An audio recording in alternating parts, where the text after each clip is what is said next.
Hare Krishna. Welcome to KC talks. నేను మీ host Janakirani Damaraju. Mahabharatam మొదటి నుంచి కేసీ గారు చెప్తుంటే వింటూ ఫాలో అవుతూ వస్తున్నాం. ఈరోజు కేసీ గారి ద్వారా డైరెక్ట్‌గా వినాలి అని చెప్పేసి ఇక్కడికి రావడం జరిగింది. లాస్ట్ ఎపిసోడ్‌లో మౌసల పర్వాన్ని వివరించారు. ఈ మౌసల పర్వంలో శ్రీకృష్ణ పరమాత్ముడు 12 సంవత్సరాలు సత్రయాగం చేశాడని, అందులో దేవతలు, మునులు, ఋషులు ఎంతోమంది వచ్చి దర్శించుకున్నారని, వారికి ఎన్నో దానధర్మాలు చేశాడని ఇవన్నీ మనం విన్నాం.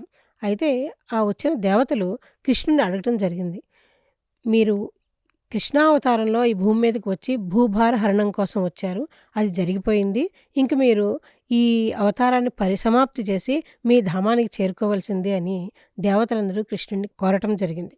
అది విన్న కృష్ణుడు, సరే అయితే మీ కోరికను మన్నించి ఇంకా ఈ అవతారాన్ని పరిసమాప్తి చేస్తాను అని చెప్పి వాళ్ళకి చెప్పాడు. ధర్మరాజు ఈ భూమండలాన్నంతటినీ చాలా బాగా పరిపాలిస్తూ ఉన్నాడు. సుభిక్షంగా పరిపాలిస్తున్నాడు. దేశం అంతా చాలా బాగుంది.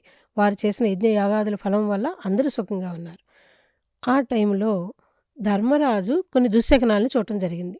ఈ దుశ్శకునాలు ఎందుకు వచ్చాయి అని చెప్పి భీమార్జునుని పిలిచి అడుగుతాడు. వారు కూడా ఎందుకు కలిగాయని వ్యాసుడిని పిలిచి అడుగుతారు. ఏమిటి దుశ్శకునాలు కనబడుతున్నాయి ఏమిటి అని. అప్పుడు వ్యాస భగవానుడు ఏం చెప్పారంటే, రాబోయేదంతా కలికాలం, కలి ప్రవేశం జరిగింది కాబట్టి మీకు ఇలా కనపడ్డాయి.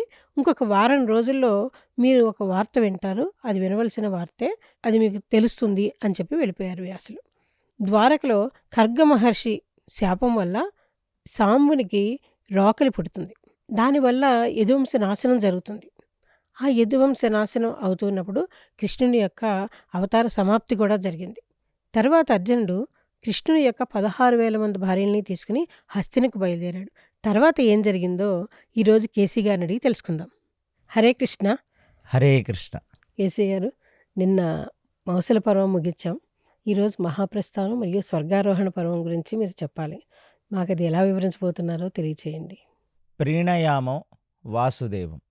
వ్యాసుడు అర్జునుడికి, ధర్మరాజుకి, భీముడికి, నకుల సహదేవులు 5గురికి కూడా తన యొక్క దివ్య దృష్టిని ఇచ్చి వాళ్ళకి 16,100 మంది స్త్రీలు, ఆ కృష్ణుడి భార్యలు ఎలాగా ఆ సరస్వతీ నదిలో ఏకాదశ వ్రతాన్ని చేసి వాళ్ళందరూ కూడా అంతర్ధానమై వారి వారి అప్సరా రూపాలను వారు తీసుకున్నారు అనే విషయాన్ని చెప్పటంతో ఉపశమనం పొందిన ఆ ధర్మరాజు, అర్జునుడు వ్యాసుణ్ణి అడిగారు, మరి గాంధీవం ఎందుకు పనిచేయలేదు? గాంధీవం అనేది పెద్ద పెద్ద యుద్ధాలే చేసి పెట్టింది. ఆ ఇంద్రుడికే విజయాన్ని తెచ్చిపెట్టింది ఆ స్వర్గలోకంలో కాలకేయుల నుంచి. అలాంటిది 18 అక్షోహిణి సైన్యంతో యుద్ధం చేయగలిగిన గాంధీవం, అలాంటిది దేవతలతోనే యుద్ధం చేసిన గాంధీవం, కాండవ వనప్రస్థం గురించి చెప్తున్నాను నేను. అలాంటిది గాంధీవం ఎందుకు పని చేయలేదంటే అప్పుడు వ్యాసుడు చెప్తున్నాడు, భూభార హరణానికై వచ్చిన శ్రీకృష్ణ పరమాత్మకి మీరందరూ మీ మీ అంశల్లో సేవ చేయటానికై భూమి మీదకి వచ్చారు. దానికి అగ్నిదేవుడు తన వంతు బాధ్యత కింద ఇచ్చిందే ఈ గాంధీవం, ఈ అక్షయ బాణతూణీరం. అలాంటిది ఇప్పుడు భూభార హరణాన్ని చేయవలసిన అవసరం లేదు. అందులోనూ శ్రీకృష్ణ పరమాత్మ లాంటి సంపూర్ణావతారమే ఇప్పుడు పూర్తిగా అంతర్ధానం అయిపోయిన తర్వాత ఇక దేవతా తేజస్సులేవీ కూడా భూమి మీద ఉండకూడదు అనే ఒక హెచ్చరిక, అనే ఒక సంకేతం ఇవ్వటానికి మాత్రమే నీకు ఆ గాంధీవం పనిచెయ్యలేదు అనే సంగతి వ్యాసుడు చెప్పగానే ఇప్పుడు ధర్మరాజుకు అర్థమైందంటే శ్రీకృష్ణుడు లేని భూమి మీద దేవతలం ఇక మాకేమి పని, మేమందరం కూడా ఆ పరిపూర్ణావతారమైన శ్రీకృష్ణమూర్తికి సేవ చెయ్యటానికి కైంకర్య భావనగా వచ్చిన వాళ్ళం. ఇక ఆయన రూపమే అంతర్ధానం అయిపోయిన తర్వాత ఇక మాకు భూమి మీద ఏ పని అని ఆ వ్యాసుడు చెప్పింది విని వ్యాసుడికి చేజోడ్చి నమస్కరించి ఆయనకి సాష్టాంగ నమస్కారం చేసి ఇక మేము కూడా మా యొక్క అంతిమ ప్రస్థానం, మా మహాప్రస్థానానికి మేము కూడా వెళ్ళిపోతాం అని చెప్పి వ్యాస భగవానుడి ఆశీర్వాదం తీసుకొని అక్కడి నుంచి వాళ్ళు హస్తిన చేరారు.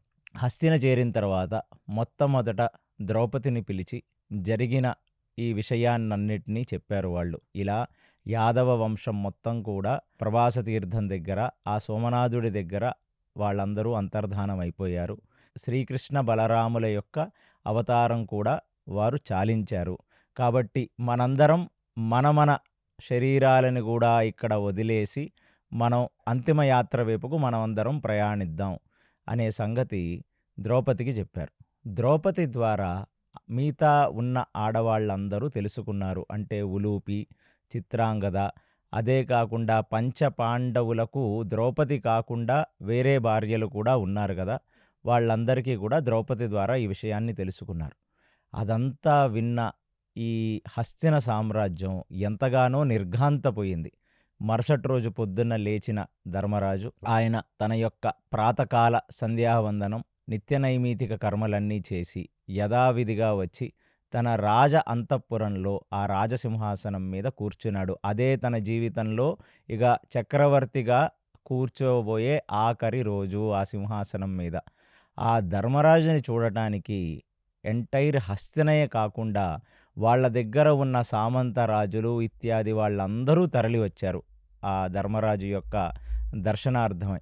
వాళ్ళందరికీ కూడా ధర్మరాజు ఇప్పుడు చెప్తున్నాడు. అంటే ఫైనల్ స్పీచ్ ఆఫ్ ధర్మరాజా ఏమనంటే, నా వంతు కృషి నేను చేశాను, కృషితో నాస్తి దుర్భిక్ష అన్నట్టుగా ఈ భూమండలాన్ని ఎందరో అసుర రాజులు వాళ్ళు పూర్తిగా అసురోత్తములై పరిపాలించారు. కామక్రోధ లోభమోహ మదమాశ్చర్యాలకి లోనై వాళ్ళు వాళ్ళ స్వప్రయోజనం కోసం ఆ రాజకాంక్ష అనే ఒక దాహంతో మిమ్మల్ని అందరినీ బాధ పెట్టారు.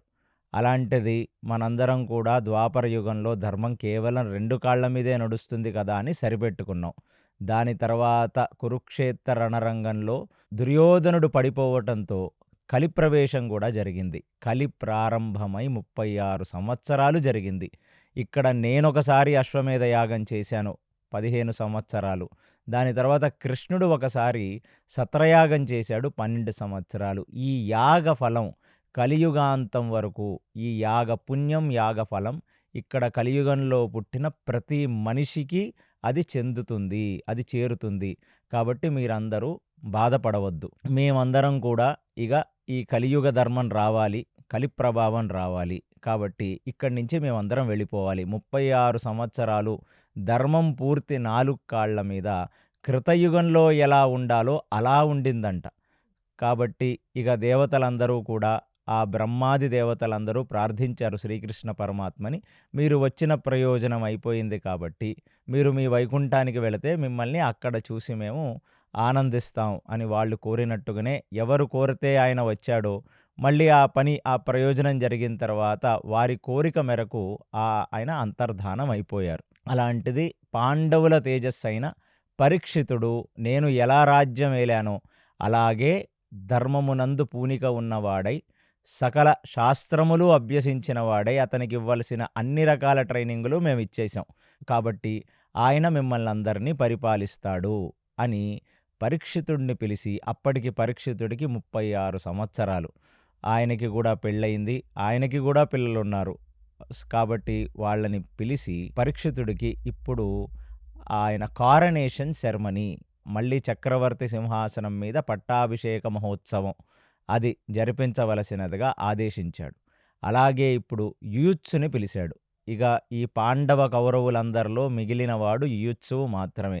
యూత్స్ని పిలిచి, వయసులో పెద్దవాడివి, అందరికంటే ఎక్కువ రాజనీతి, పొలిటికల్ సైన్స్ మీద నీకు బాగా అనుభవం ఉంది కాబట్టి నీ యొక్క సంరక్షణలో, అంటే నువ్వే వాళ్ళకి గాడ్ ఫాదర్ పరీక్షితుడికి, నువ్వు నీ యొక్క అనుభవంతో ఎన్నో మంచి చెడులు చూసావు నీ జీవితం మొత్తం.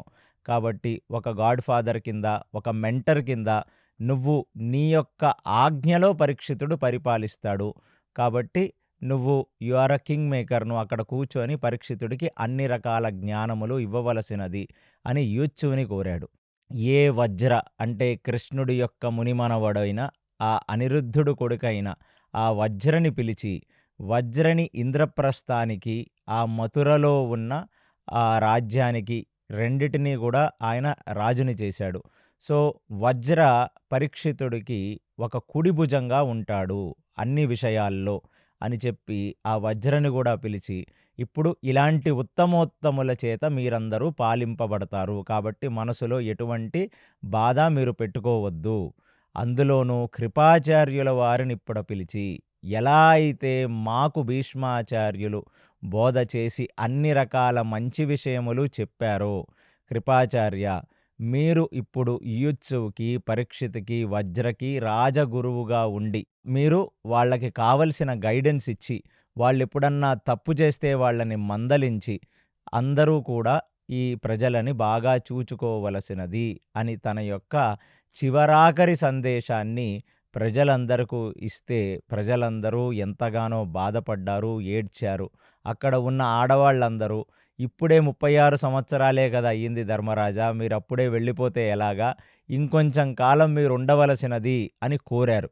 కోరిన వాళ్ళందరికీ భరోసా ఇచ్చాడు. ఏమిటంటే, మనందరం గూడా దైవీ వర్ణాశ్రమ ధర్మాల్ని పాటిద్దాం. సమాజం ఎప్పుడు నష్టపోతుంది, సమాజం ఎప్పుడు పెడుదోవ పడుతుంది అంటే, ఎప్పుడైతే మనం వర్ణాశ్రమ ధర్మాన్ని పాటించమో, అప్పుడు మాత్రమే సమాజంలో విపరీతమైన బాధ, విపరీతమైన క్లేశములు, కలహములు వస్తాయి. కాబట్టి ఆ శ్రీకృష్ణ పరమాత్మని కేంద్రీకృతంగా చేసి, అసలు వర్ణాశ్రమ ధర్మం అంటే అది పొలిటికల్ సైన్స్ ఏమీ కాదు, అడ్మినిస్ట్రేటివ్ సైన్సు కాదు. మనం సనాతన ధర్మం అంటే దానికి మూలం వేదం. వేదం చెప్పేదేమిటంటే, బ్రాహ్మణ, క్షత్రియ, వైశ్య, శూద్రులు 4 వర్ణాల వాళ్ళు వాళ్ళ వర్ణధర్మాలను వాళ్ళు ఆచరిస్తే, అప్పుడు ఆ 4 వర్ణాల వాళ్ళకి 4 ఆశ్రమాలుంటాయి. బ్రహ్మచర్య, గృహస్థ, వానప్రస్థ, సన్యాసం. ఈ 4 వర్ణాల వాళ్ళు 4 ఆశ్రమాలను ఆశ్రయించి, అటువంటి ధర్మాచరణలో వాళ్ళు ఉండి, వాళ్ళు చేసిన ప్రతి పనిని కృష్ణార్పణమస్తు అనే ఒక భావనతో ఎప్పుడైతే మెలుగుతారో, అప్పుడు ఈ సమాజంలో ప్రత్యేకించి రాముడో, హరిశ్చంద్రుడో, మాంధాతో, దిలీపుడో, ధర్మరాజో లాంటి రాజులు ఉండవలసిన అవసరం లేదు. ఎందుకు భూభార హరణానికై శ్రీమన్నారాయణుడు వస్తాడంటే, ఎప్పుడైతే వర్ణాశ్రమ ధర్మం వర్ణాశ్రమ ధర్మంలాగా ప్రవర్తించదో, ఇక్కడ ఉన్న వర్ణాల వాళ్ళు వాళ్ళ ధర్మాలను వాళ్ళు ఆచరించరో, అప్పుడు మాత్రమే సమాజంలో విపరీతమైన క్లేశమొస్తుంది. దాన్ని మళ్ళీ పునఃస్థాపించడానికి శ్రీమన్నారాయణుడు వస్తాడు. ఇక్కడ మళ్ళీ మీరందరూ కూడా మీ లౌక్యము, సినిమా వాళ్ళిచ్చిన నాలెడ్జ్‌తో ఒక వర్ణం పెద్దది, ఒక వర్ణం చిన్నది అని మనకి ఎక్కడా శాస్త్రంలో చెప్పలేదు. బ్రాహ్మణుడు తలై, క్షత్రియుడు భుజములై, ఆ ఊర్ధ్వభాగములన్నీ కూడా, ఆ పొట్ట కింద భాగములన్నీ కూడా వైశ్యుడై, కాళ్ళు శూద్రుడై, అలా ఒక శరీరంలో నాకు తల మాత్రమే ప్రధానం, కాళ్ళు ప్రధానం కాదంటే శరీరం నిలబడుతుందా? కాబట్టి ఎంటైర్ సమాజం శూద్రుడి మీద నిలబడి ఉంది. అది ఎందుకంటే మనం ఒక ఫ్యాక్టరీ గానీ, ఒక ఇండస్ట్రీ గానీ తీసుకున్నా, కేవలం నలుగురు మేధస్సు కలిగిన వాళ్ళో, భుజబలం కలిగిన వాళ్ళో, లేకపోతే కొంచెం ఇన్వెస్ట్‌మెంట్ పెట్టే వైశ్యుడు ఉంటే ఫ్యాక్టరీ నడవదు. అక్కడ పనిచేసే కార్మికుడు వల్లనే ఆ ఫ్యాక్టరీ నడుస్తుంది. ఏదైనా ఒక సంస్థ గూడా అలాగే నడుస్తుంది. కాబట్టి చాలామంది లౌకీకవాదులు, కమ్యూనిస్టు భావాలున్న వాళ్ళు శూద్రుడిని కాళ్ళతో పోల్చారే అని మనకు చెప్పటం జరిగింది. కానీ ఆ కాళ్ళే లేకపోతే మనిషి ఎలా నిలబడతాడు? ఆ శ్రీమన్నారాయణుడు కాళ్ళు. అలాగే మీరెప్పుడైనా ఆ వెంకటేశ్వర స్వామిని దర్శనం చేసుకుంటున్నప్పుడు ఆపాదమస్తకంగా చూస్తారు ఆయన్ని. కాళ్ళతో చూడటం మొదలుపెట్టి అలా మస్తకానికి, అలా తలవైపు చూస్తారు. అంతేగాని తల చూసి కాళ్ళు చూడరు గదా! అలాంటిది శ్రీమన్నారాయణుడి యొక్క పాదములను మనం చరణారవిందములు అని పిలుస్తాం. ఆయన కళ్ళని నేత్రారవిందములు అని పిలుస్తాం. అలాంటి చరణారవిందములే శూద్రుడు. కాబట్టి శూద్రుడంటే అది ఏదో చాలా పనికిమాలిన ఒక వర్ణం అనేది మీ మనసుల్లోంచి తీసేయండి. ఎందుకంటే భక్తి వేరు, వర్ణాశ్రమ ధర్మం వేరు కాదు. ఏ వర్ణానికి తగ్గ ధర్మాన్ని వాళ్ళు ఆచరించి, మనం ఏ పని చేసినా, ఏ కార్యం చేసినా, ఒక సత్యనారాయణ వ్రతం గానీ, గృహప్రవేశం గానీ, ఒక వివాహాది పుణ్యకార్యములు ఆచరించిన తర్వాత, మొత్తం ఆ క్రతువు పూర్తయిన తర్వాత చేతిలో నీళ్లు తీసుకొని సర్వం శ్రీకృష్ణార్పణమస్తు అని కృష్ణుడికి వదిలేస్తాం.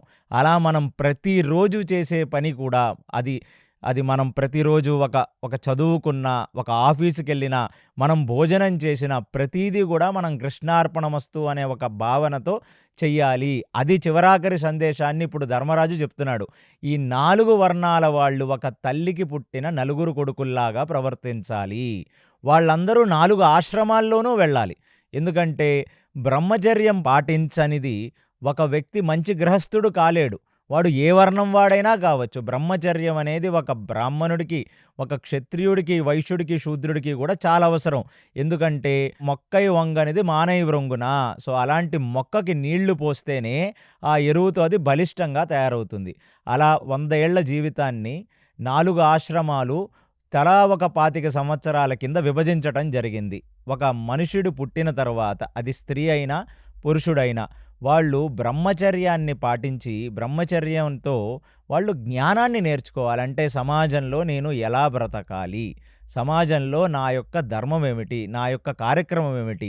మనిషిగా నేను పుట్టి వచ్చినందుకు ఈ దేహానికి ఒక ధర్మం ఉంది. ఆ ధర్మాన్ని అర్థం చేసుకోవటమే బ్రహ్మచర్యం. సో బ్రాహ్మణ, వైశ్య, క్షత్రియ, శూద్రులు నలుగురు బ్రహ్మచర్యంలోకి వెళ్ళాలి. అలాంటి ఒక నైష్టిక బ్రహ్మచర్యంగా ఉన్నవాడు తనని నమ్ముకొని వచ్చిన ఒక ఆడదానికి తను ఒక జీవితాన్ని ఇచ్చి, తద్వారా పిల్లలని ఉత్పత్తి చేసి వాళ్ళ కోసం బ్రతకాలి. అంటే ఇక్కడెక్కడా కూడా స్వార్థానికి తావులేదు. అది 4 వర్ణాల వాళ్ళకి స్వార్థానికి తావులేదు. అంతేగాని కేవలం ఇంద్రియ భోగం కోసమో, కామ ఇతర సుఖాల కోసమో పెళ్ళిళ్ళు చేసుకోరు. వాళ్ళు గృహస్థ ధర్మం. ఇక్కడ ప్రతీదీ ధర్మం. నన్ను నమ్ముకొని వచ్చిన ఒక ఆడ మనిషికి నేను అన్యాయం చెయ్యను అని ఒక గృహస్థుడు అనుకోవాలి. 4 వర్ణాల వాళ్ళు అనుకోవాలి. తద్వారా వాళ్ళు సంతానాన్ని కనాలి. ఆ సంతానాన్ని తీర్చిదిద్దాలి. వాళ్ళందరికీ కూడా జ్ఞానాన్ని బోధించాలి. దాని తర్వాత ఎంతగా మనం ఈ ఇహంలో ధర్మ, అర్థ, కామములను అనుభవించాము. కాబట్టి ఈ శరీరం ముడతలైపోతుంది. కళ్ళు కనబడట్లేదు. ఏది తిన్నా అరగట్లేదు. కాబట్టి ఇక శరీరం భోగం చెయ్యలేదు. కాబట్టి ఆత్మజ్ఞానాన్ని తెలుసుకున్నాం కాబట్టి సాధన చెయ్యటం కోసం భార్యా సమేతంగా వనాలకు గానీ, ఆశ్రమాలకు గానీ, ఇప్పుడు మోడ్రన్ డే ఆశ్రమాలు గూడా ఉన్నాయి. మఠాలకు గానీ వెళ్ళి అక్కడ బ్రతకాలి. అలా బ్రతికి ఇంకా వైరాగ్యం తెచ్చుకోవాలి. పూర్తి వైరాగ్య స్థితిలో కలిగే ఒక మానసిక స్థితే సన్యాసం. సన్యాసం అంటే కేవలం కాషాయం కట్టడం కాదు. సన్యాసం అనేది ఒక పరిపక్వ స్థితి. కాబట్టి మేమందరం కూడా ఆ ద్రోణాచార్యుడి దగ్గర పంచపాండవులం బ్రహ్మచర్యాన్ని పాటించాం. దాని తర్వాత మాకు తోచిన గృహస్థ ధర్మాన్ని మేము కృష్ణార్పణమస్తు అనేటట్టుగా చేశాం. అలాంటిది మా మాత అయిన కుంతియే వానప్రస్థానికి వెళ్ళిపోయింది. అలాంటిది ఇక ఎల్లకాలమూ సింహాసనం మీద కూర్చొని మేమే రాజ్యాన్ని ఏలాలి అనే ఒక భావనతో మేమెలా ఉండాలి చెప్పండి? ఇదంతా గూడా ఎమోషనల్ అయిన ఆ సామ్రాజ్యంలో ఉన్న ఆడవాళ్లకు ధర్మరాజు బోధిస్తున్నాడు. కాబట్టి ప్రతివాడు తను సంపాదించిందంతా మూటగట్టుకొని, తను చచ్చిపోయే ఆఖరి రోజు వరకు ఆ హంసతూలికా పాన్పుల మీద ఏసీలు వేసుకొని, వాళ్ళు కట్టుకున్న ఇంద్రభవనాల్లో పడుకుంటూ చనిపోతే వాళ్లకు ఉత్తమ గతులు కలగవు. ఎందుకంటే మనం ఎప్పుడైతే అటాచ్‌మెంట్‌తో ముందుకు వెళతామో, ఇంకా అటాచ్ అయిపోతూ ఉంటాం. అందుకనే శాస్త్రంలో ఏమిటంటే ఇవాళ పిల్లలు తల్లిదండ్రుల్ని అనాథాశ్రమాలకు పంపించడం అనేది పిల్లలకు చాలా పెద్ద దోషం. ఎందుకంటే వాళ్ళ బాధ్యత తల్లిదండ్రుల్ని చూసుకోవటం. కానీ తల్లిదండ్రుల ధర్మం ఏమిటి? నేను ఎంతో కాలం బ్రతికాను, ఆస్తులు సంపాదించాను, నా పిల్లలకిచ్చాను, నా మనవళ్ళని చూశాను. ఇక దీనికి అంతే ఉంది. తర్వాత మునిమనవళ్ళని చూద్దాం అనుకుంటాం. ఇంకా వాళ్ళ పెళ్ళిళ్ళు చూద్దాం అనుకుంటాం. ఆశకు అంతు లేదు గదా! కానీ ఆ వృద్ధాప్యంలోకి వచ్చిన తల్లిదండ్రులు వాళ్ళు ఇంకా డిటాచ్ అయిపోవాలి. ఎందుకంటే శరీరాన్నే ఏ శరీరానికై పొద్దున్న లెగిచి 2 సార్లు స్నానం చేసి దానికంతా అంగరంగ వైభవంగా దాన్ని అలంకరించుకొని పాంచభాక్ష పర్వణములతో మేపిన శరీరమే ఇవాళ మనకు సహకరించట్లేదే. అలాంటిది ఈ శరీరం కన్న పిల్లల మీద మనం మమకారంతో అదే చోట ఉండటం అనేది అది సనాతన ధర్మం యొక్క మూలంలో లేదు. ఎందుకంటే శరీరమే వదిలేసి వెళ్ళిపోవాలి. శారీరక సంబంధాలు మనతో వస్తాయా చెప్పండి? అలా మనం మెంటల్లీ ప్రిపేర్ అవ్వటానికి వానప్రస్థం అనేది చాలా అవసరం. కాబట్టి నేను ఈ పట్టాభిషేకం చేసి ఈ భూమండలం అంతా కూడా సుభిక్షంగా ఉండాలని అశ్వమేధ యాగాన్ని చేసి ధర్మాన్ని స్థాపించి నా గృహస్థ ధర్మాన్ని నేను ఆచరించాను. మరి నేను కూడా నా జీవితంలో ముందుకు వెళ్ళాలి కదా! కాబట్టి మీరందరూ ఆనందంగా పంపితేనే మేము పంచపాండవులం ఇక్కడి నుంచి వానప్రస్థానికి వెళ్ళి అటు నుంచి మేము మానసిక సన్యాసంతో మా అంతిమ యాత్ర ఉండబోతుంది అనే విషయం గురించి ఆయన ఇంత వివరించాడు అక్కడ జనాలందరికీ కూడా. కాబట్టి ఒక మనిషి తను ఎలా బ్రతికినా సరే చివరాఖరి క్షణాలలో తనలో వైరాగ్యం రానిది జ్ఞానం రాదు. జ్ఞాన వైరాగ్యాలు లేనిది ఆ శ్రీమన్నారాయణుడు కృపాకటాక్షాలు, ఆ శ్రీమన్నారాయణుడి పట్ల భక్తి రాదు. చాలామంది ఏమనుకుంటారంటే భక్తి అనేది కేవలం ఒక ప్రాథమిక స్థితి అని అనుకుంటారు. కాదు, జ్ఞాన పరిపక్వ దిశలో కలిగేదే నిజమైన భక్తి. ఇప్పుడు మన మనసుల్లో భగవంతుణ్ణి చూడగానే కలిగేది భక్తి కాదు, కేవలం ఒక కామ్య కోరిక. మనం భగవంతుడి దగ్గరికి ఎప్పుడు వెళ్ళినా భగవంతుడా నేను బాగుండాలి, నా పిల్లలు బాగుండాలి, మా వాళ్ళందరూ బాగుండాలని కోరుకుంటాం. అది భక్తి ఎలా అవుతుంది? నిష్కామంగా చేసేది మాత్రమే భక్తి. నిష్కామంగా చేయాలంటే నీలో జ్ఞానం అనే బీజం పెరిగి వృక్షం అవ్వాలి. అందుకనే మధ్వాచార్యుల వారు, రామానుజాచార్యుల వారు చెప్తున్నారు ఏమిటంటే జ్ఞాన పరిపక్వ దిశలో కలిగేదే నిజమైన భక్తి. అందుకనే కొన్ని వేల కోట్ల జన్మల నుంచి సాధన చేసిన వాళ్ళు, మహర్షులు, ఋషులందరూ కూడా గోపికా స్త్రీలుగా పుట్టి ఆ శ్రీకృష్ణ పరమాత్మ యొక్క భక్తితో పునీతులయ్యి శరీరాలు వదిలేసి వాళ్ళందరూ వైకుంఠాలకు వెళ్ళారు. అలాగే ఎందరో అప్సరసలుగా బ్రతికి పూర్వజన్మల్లో ఎంతో సాధన చేసిన ఋషులు, మునులందరూ కూడా 16,100 మంది భార్యలుగా శ్రీకృష్ణుడి దగ్గరికి చేరారు. అలాంటి వాళ్ళే ఈ పాండవులు కూడా. కాబట్టి జనులందరికీ ఇప్పుడు చెప్తున్నాడు, కలియుగంలో మనం ఇక యోగ సాధన పూర్తిగా చెయ్యలేము. కాబట్టి ఆ శ్రీకృష్ణ పరమాత్మ యొక్క చరణారవిందములను దర్శించి శ్రీకృష్ణుడు చెప్పిన భగవద్గీతని, అణుగీతని, ఉద్ధవ గీతని ఇలా 3 గీతలు చెప్పాడు శ్రీకృష్ణుడు కలియుగంలో ఉన్న మనుషుల కోసం. వాటి ప్రకారం ధర్మముని పట్టుకొని ఆ ధర్మముతో తెలుసుకున్న అర్థము, ఆ ధర్మముని పట్టుకున్న కామము మాత్రమే అనుభవించు. కేవలం అధార్మిక అర్థం చెయ్యొద్దు, అధార్మిక కామం చెయ్యొద్దు. అర్ధకామములు ధర్మాన్ని పట్టుకోవాలి. ఇలా పట్టుకుంటేనే ఒక మనిషి మోక్షం వైపుకు వెళతాడు. ఒక మనిషి ఇంకా తన ఇంట్లో తను బ్రతికి తన పుత్రులని, తన పౌత్రులని, తన భార్యని వదిలి వెళ్ళలేక బాధపడుతున్నాడంటే ఖచ్చితంగా తన జీవితంలో తను చేసిన అర్థము అంటే తను సంపాదించిన సొమ్ము, తను అనుభవించిన కామము ధర్మాన్ని పట్టుకొని లేవు. ఈ 2 అర్థకామములు ధర్మాన్ని కానీ పట్టుకొని ఒక పురుషుడు ఉంటే న్యాచురల్లీ వాడిలో వైరాగ్యం అనేది వస్తుంది. కాబట్టి ఇవాళ వైరాగ్య శిఖరములను ఎక్కి వీళ్ళందరూ వెళ్ళిపోవాలి. కాబట్టి జనులకు అతను ఇవ్వబోయే ఆఖరి క్లాస్ ఇదే.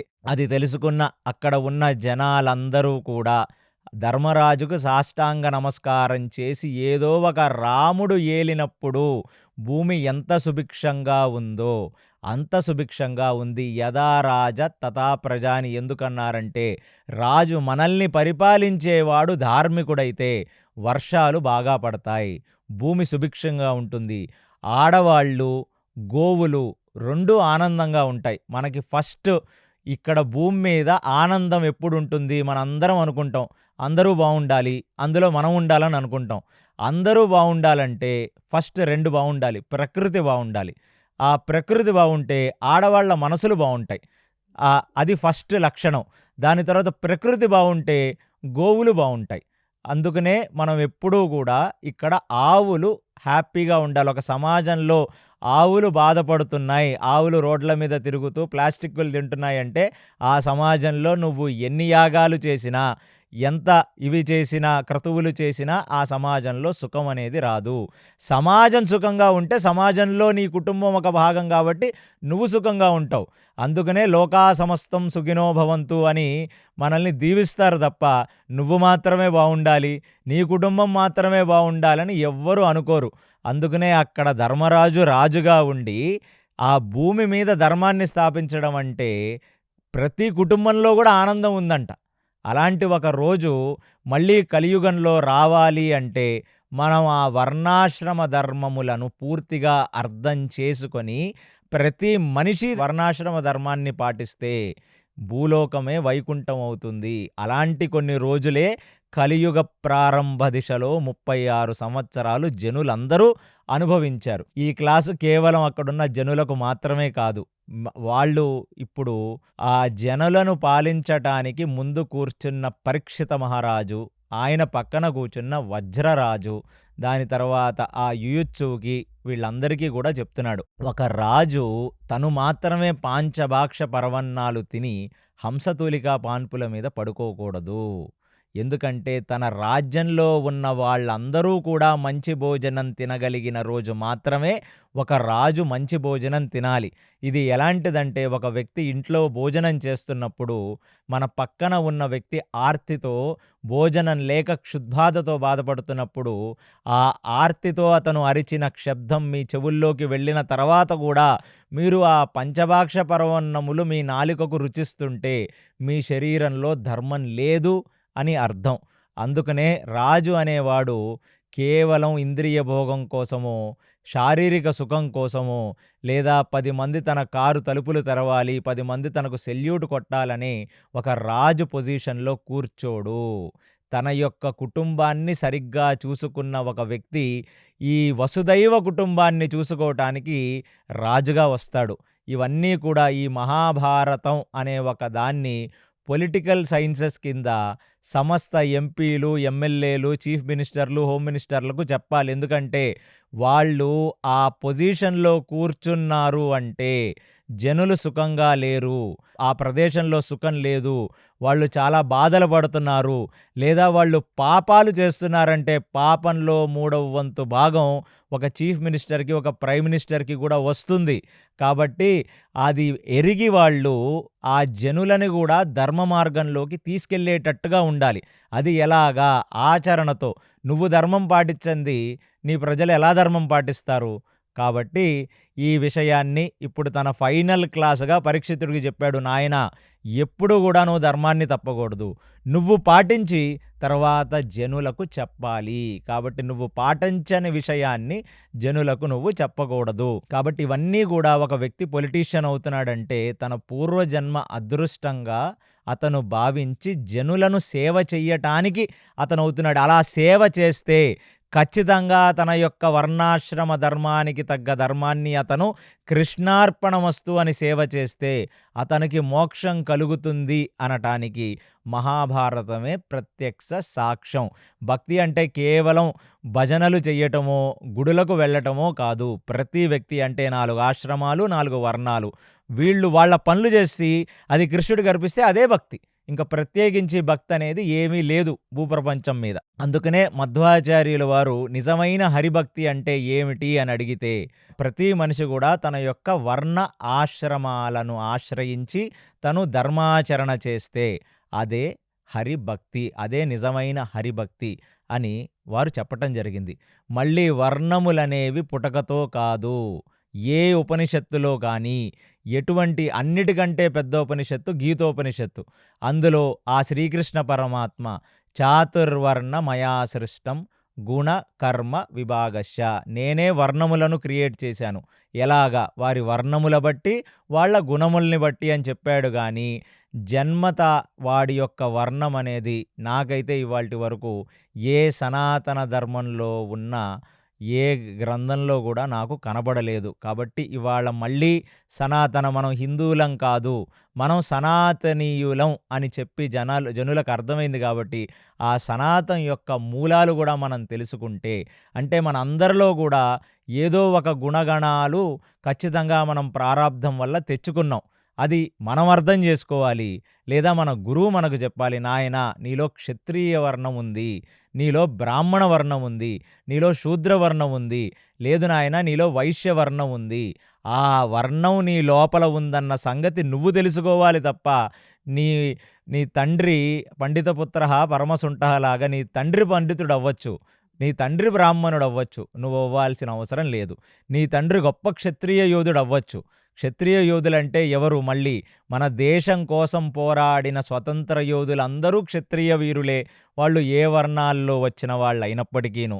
వాళ్ళందరికీ గూడా సహకరించి వాళ్ళ చేత మనకి ఇవాళ ఏ స్వతంత్రాన్నైతే మనం ఇంత బాగా అనుభవిస్తున్నామో, వాళ్లకు పనిచేసిన వాళ్ళందరూ మంచి శూద్రులే. కాబట్టి మీ మనస్సుల్లోంచి ఈ సనాతన ధర్మం యొక్క మిస్‌అండర్‌స్టాండింగ్‌ని తీసేయవలసినది అది నా ప్రార్థన. అందుకు చెప్పాను నేను. కాబట్టి ఇక మేము మా యొక్క వానప్రస్థం, మా యొక్క సన్యాసాశ్రమాల దగ్గరికి మేమందరం వెళ్ళిపోతున్నాం. మీరందరూ కూడా ప్రార్థించి, మీరందరి యొక్క ఆశీర్వాదములతో ఇక్కడి నుంచి మేము బయలుదేరతామంటే, ఎంటైర్ హస్తిన వచ్చి నించుంటే, ఆ హస్తిన మధ్యలోంచి ముందు ధర్మరాజు, ఆ ధర్మరాజుని అనుగమిస్తూ భీమసేనుడు, ఆయనని అనుగమిస్తూ అర్జునుడు, ఆయనని అనుగమిస్తూ నకులుడు, నకులుణ్ణి అనుగమిస్తూ సహదేవుడు, 5గురు భర్తల వెనకాల ద్రౌపది నడుచుకుంటూ వాళ్ళు ఇంద్రప్రస్థం ఆ హస్తిన సామ్రాజ్యం దాటారు. ఇక అందరూ కూడా ఇప్పుడు ఇంత జ్ఞానాన్ని ధర్మరాజు చెప్పిన తర్వాత ఎవరు కూడా బాధపడరు గదా! కాబట్టి వాళ్ళందరూ గూడా ధర్మమునందు పూనిక ఉన్నవారై వాళ్ళందరూ కూడా ఆశీర్వదించారు ధర్మరాజుకి. మీరు వెళుతున్న ఈ అంతిమ యాత్రలో అన్ని రకాల సుఖము మీకు కలుగుగాక అని దీవించారు. పరీక్షితుడికి అన్ని రకాలుగా మంచి చెడులకు ఆ ఉత్తర యొక్క అత్తయిన సుభద్ర వీళ్ళిద్దరూ ఎందుకంటే వాత్సల్యం అనేది చాలా ముఖ్యం ఒక మనిషికి. అందులోనూ అతను క్షత్రియ ధర్మంలో ఇప్పుడే కూర్చున్నాడు సింహాసనం మీద. రేపొద్దున ఏదైనా మంచో చెడో చెప్పుకోవడానికి అతనికి ఒక తల్లి కావాలి. ఎవరికి చెప్పుకోలేని విషయాలు తల్లికి, వాళ్ళ యొక్క అమ్మమ్మకి చెప్పుకోవాలి కదా! కాబట్టి కేవలం ఉత్తర సుభద్ర మాత్రమే ఆ రాజ్యంలో ఇంకా ఉన్నారు. ఎందుకంటే ఇంకా వాళ్ళకి ఆ బాధ్యత ఉంది కాబట్టి. ఎప్పుడైతే ఇక పంచపాండవులు, ద్రౌపది కూడా హస్తిన దాటారో, ఇక వేరే భార్యలందరూ కూడా ఈ ఉలూపి తను నాగలోకానికి వెళ్ళిపోయింది. చిత్రాంగద తను సరస్వతీ నదిలోకి వెళ్ళి తను అంతర్ధానమైపోయింది. ఇక మిగతా భార్యలందరూ కూడా పరీక్షితుడి యొక్క సంరక్షణలో అక్కడే హస్తినలో ఉండిపోయారు. ఇక ఈ ధర్మరాజు, అటువైపు ఉన్న 4 పాండవులు, ద్రౌపది హస్తిన దాటి ఇప్పుడు ఈశాన్య భాగంగా అంటే మన భారతదేశంలో ఈస్టర్న్ ప్లేస్ అంటే ఈ బెంగాల్ ఇటువైపు ఉన్న నార్త్ ఈస్టే ఈశాన్యం. సో ఆ ఈశాన్య భాగానికి తిరిగి వాళ్ళటు అనుగమించటం ప్రారంభించారు. అప్పుడు వాళ్ళందరూ విచిత్రంగా గమనించింది ఏమిటంటే, ఈ 5గురు ప్లస్ ద్రౌపది వెనకాల ఒక కుక్క కూడా హస్తినాపురం నుంచి వాళ్ళని అనుగమిస్తూ వాళ్ళ వెనకాలే వస్తుంది. ఆ కుక్క కూడా అది అందరూ గమనించారు. పోన్లే కొంత దూరం వస్తుంది, వచ్చిన తర్వాత వెళ్ళిపోతుంది అంటే వాళ్ళ రాజ్యంలో జంతువులు కూడా వాళ్ళకంత అటాచ్డ్‌గా ఉన్నాయి. అంటే ఎక్కడైతే ధర్మం ఉంటుందో అక్కడ ప్రేమానురాగములుంటాయి. ఆ ప్రేమానురాగములతో ఒక తండ్రి కుటుంబాన్ని చూసుకున్నట్టు ధర్మరాజు ఆ రోజు భూమి మీదున్న ప్రతి మనిషిని చూసుకున్నాడు. ధర్మరాజు కనబడితే సాష్టాంగ నమస్కారం చేసిన ఏ జీవుడు భయంతో చెయ్యలేదు.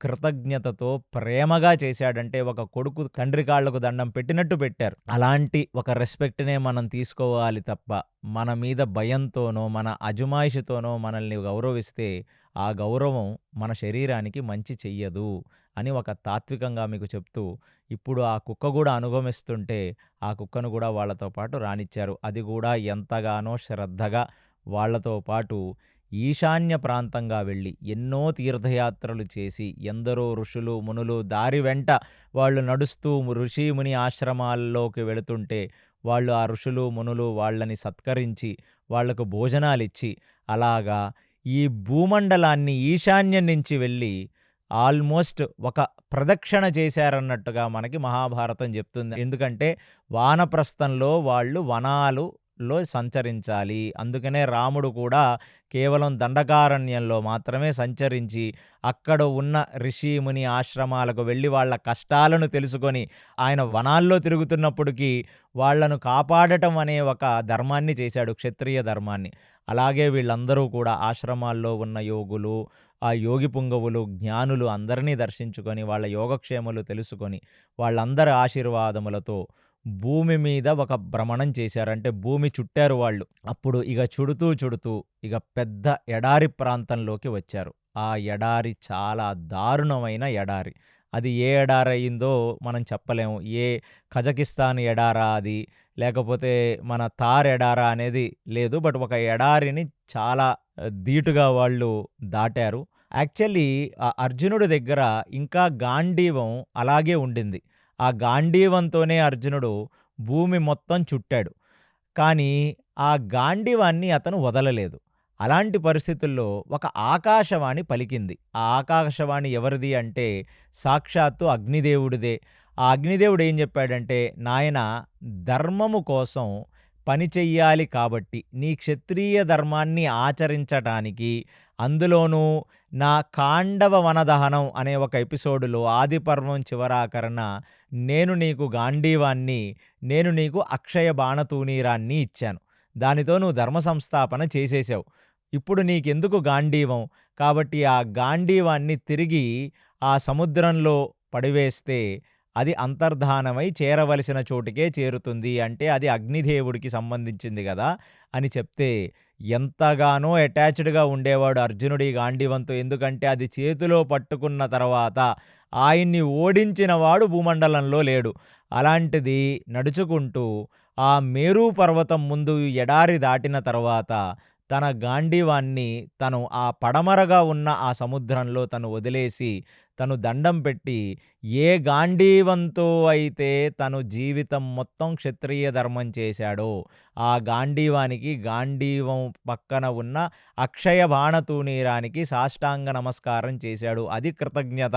అంటే తను వాడిన ఒక వస్తువుని కూడా తన పట్ల తనకు కృతజ్ఞత ఉంది. దైవంగా భావించాడు. అది తన శరీరంలో ఒక భాగంగా భావించాడే తప్ప మరొకటి కాదు. అలాగే మనం ఒక జీవితంలో మనం చదువుకున్న పుస్తకాలు కానీ, మనం వాడిన వస్తువులు కానీ, ధర్మాచరణకు పనికొచ్చిన ప్రతీదీ కూడా మనకి ఆరాధ్యనీయమే. అందుకనే ఆయుధ పూజ రోజు ఒక బ్రాహ్మణుడు తన యొక్క గ్రంథములను, తన యొక్క కలము, పెన్నుని అతను గౌరవించాలి. ఒక రైతు తను పట్టిన నాగలిని తను గౌరవించాలి. ఒక క్షత్రియుడు తన ఖడ్గమును గౌరవించాలి. ఒక వైశ్యుడు తను ఏ వాహనములలో తిరిగి ఈ భూమిలో దుర్భిక్ష లేకుండా అందరూ సుభిక్షంగా తినగలగాలి అనే ఒక ధర్మంతో ఒక వైశ్యుడు ప్రవర్తించాడో ఆ వాహనములను గౌరవించాలి. అలాంటిది గాండీవానికి, అక్షయ బాణతూణీరానికి అతను సాష్టాంగ నమస్కారం చేసి అక్కడి నుంచి వాళ్ళు ఫైనల్లీ గంధమాదన పర్వతానికి చేరుకున్నారు. ఆ గంధమాదన పర్వతానికి చేరుకున్న తర్వాత వాళ్ళందరూ చూసిందేంటంటే, ఒక భూమిని కాలితో చుట్టడం అంటే అది అంత తేలికైన విషయం గాదు. అలాంటిది కుక్క గూడా వాళ్ళతో పాటు చుట్టింది.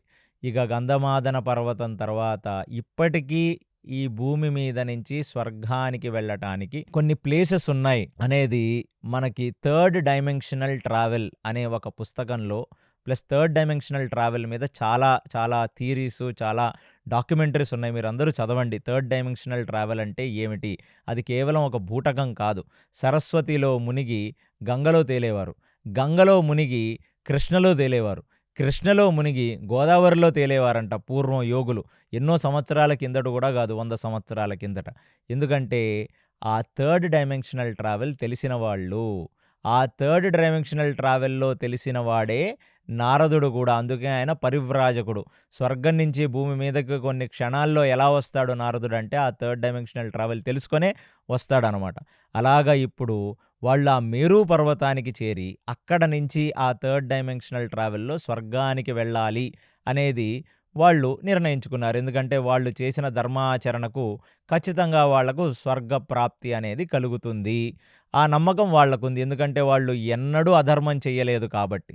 అలాంటిది ఆ మేరు పర్వతాన్ని దాటి ఇక ఆ స్వర్గం వైపుకు అడుగులు వేస్తుంటే మొట్టమొదట ద్రౌపది రాలేక తన యొక్క శరీరాన్ని విడిచిపెట్టి తను పడిపోయింది.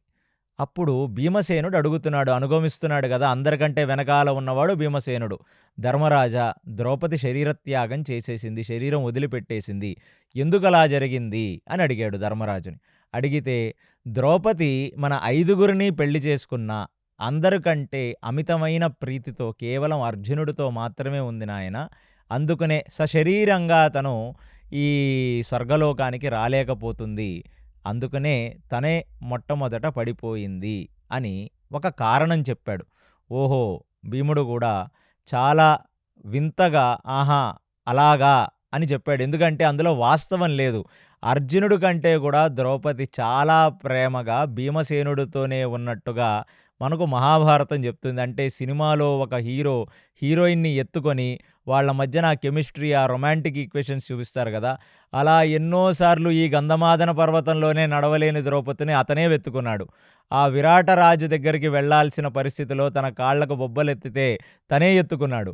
ఏదైనా ఒక పువ్వు గావాలి, ఏదైనా ఒక ఫలం గావాలంటే ద్రౌపది భీమసేనుడిని అడిగింది.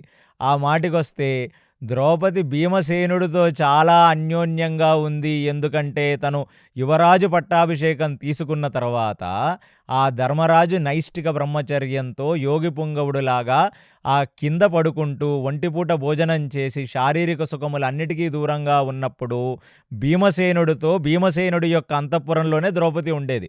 ఏమిటి ఇలాంటి కారణం చెప్పాడు? అర్జునుడిని అమితంగా ప్రేమించిందా? నన్ను గదా అమితంగా ప్రేమించింది. సరేలే అన్న చెప్పాడు గదా! సరే అన్నాడు. దాని తర్వాత వెనకాల ఉన్న నకులుడు పడిపోయాడు. నకులుడు పడిపోగానే శరీర త్యాగం పడిపోవడం అంటే ఏమిటంటే వాళ్ళ శరీరాలు ఇక వాళ్ళు వదిలేసి వాళ్ళ అంటే ఈ శరీరం మరణించింది. వాళ్ళ ఆత్మలు ఎళ్ళాల్సిన చోటికి వెళ్ళిపోయాయి. అది పడిపోవటం అంటే. అలా నకులుడు శరీరాన్ని విడిచిపెట్టాడు.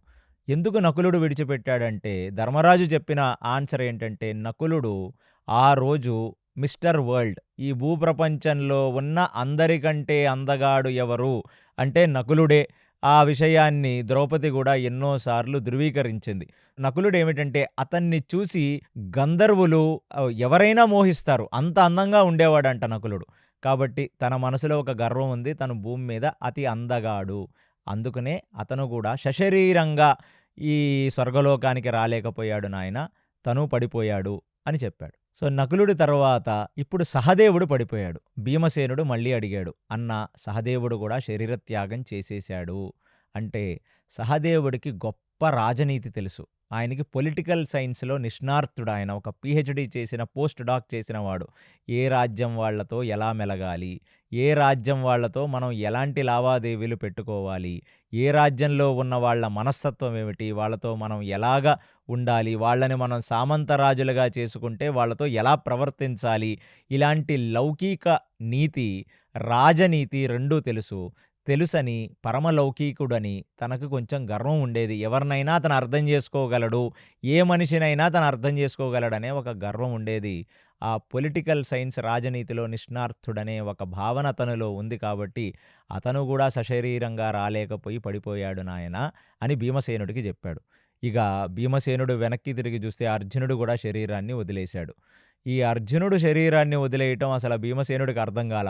భీమసేనుడు ధర్మరాజుని అడిగాడు. ఏమిటి ధర్మరాజా అర్జునుడు పడిపోయాడు అంటే, అర్జునుడు ఆ కురుక్షేత్ర రణరంగంలో నేనడిగాను. అందరూ ద్రోణాచార్యుడు తనకి కొన్ని రోజులు పడుతుంది అని చెప్పాడు. భీష్మాచార్యులు తను యుద్ధం చేయటానికి మరికొన్ని రోజులు పడుతుంది అని చెప్పాడు. కృపాచార్యులు అతను తారతమ్యానుసారం అతనికి ఇన్ని రోజులు పడుతుంది అని చెప్పాడు.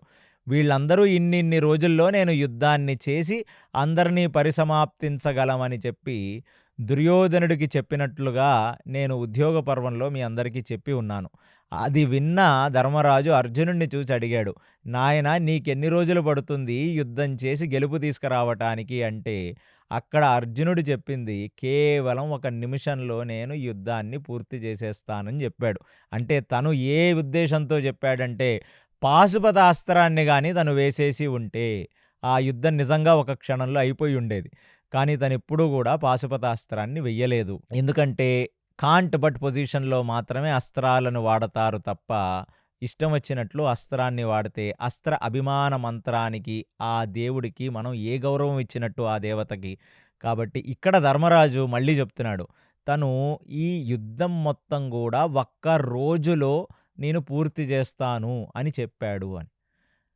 అప్పుడు భీమసేనుడు అనుకున్నాడు. ఒక రోజు కాదు గదా! ఒక నిమిషం అని గదా చెప్పాడు. పోనీ ఆ ఒక రోజులో పూర్తి చేశాడా అర్జునుడు? పూర్తి చేయలేదు. 18 రోజులు పట్టింది.